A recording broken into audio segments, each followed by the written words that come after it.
She called me low class at my son's wedding, so I exposed her entire fake family in front of everyone. At my son's wedding, I was served a full course of humiliation by his bride, in front of 200 guests. She called me low class with a smirk on her face. My son said nothing. So I stood up, took the mic, and ripped her fairy tale apart. My name is Helen, a retired librarian, and a mother who's worked her whole life to raise my only son, Daniel. His bride, Clarissa, was elegance wrapped in attitude. From day one, she made it clear I wasn't her kind of people. She never said it outright until the wedding reception. The ballroom was stunning. Crystal chandeliers, gold accents, a live quartet playing something that probably cost more than my first car. Clarissa clinked her glass, smiled sweetly, then said, "I just want to thank everyone here today, especially my real family. The ones who raised me with taste, with class, with standards. Unlike some people who think showing up in discount shoes makes them part of this world." She looked right at me. My hands trembled. My son just stared at his plate. That was it. I stood up, walked to the mic, and said, "Clarissa, darling, since you're celebrating your real family today, why don't we introduce them properly?" I turned to the table where her so-called family sat.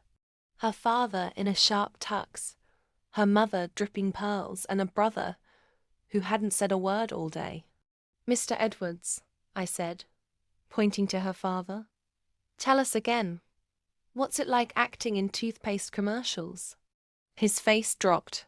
You see, 3 weeks before the wedding, I had questions. Clarissa's stories never added up. Her Ivy League background, her jet-setting holidays, her millionaire father who preferred to stay out of the spotlight. So I hired a private investigator. Turns out, Mr. Edwards was James Carter, a background actor who once played Man with Sandwich in a deli ad. Her mother? A retired stage actress. And the brother? A barista with a knack for improv. Clarissa had rented a family. She grew up in a foster home.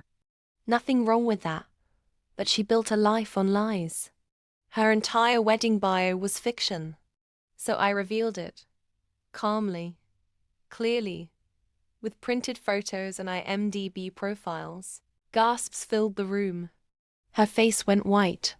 "And before you judge my discount shoes, Clarissa," I added, "just know I paid for this entire wedding, including your costume party." My son finally stood up, but not to defend her. He turned to me, his voice shaking.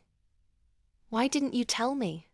I looked at him and said, "Because I hoped you'd see it for yourself." Clarissa stormed out. The wedding? Cancelled before the cake was even cut. Weeks later, Daniel came home. Not just to apologize, but to thank me. If you love stories where karma wears heels and carries receipts, smash that subscribe button for more real-life drama, revenge, and wild plot twists. You're not ready for what's coming next? Subscribe now.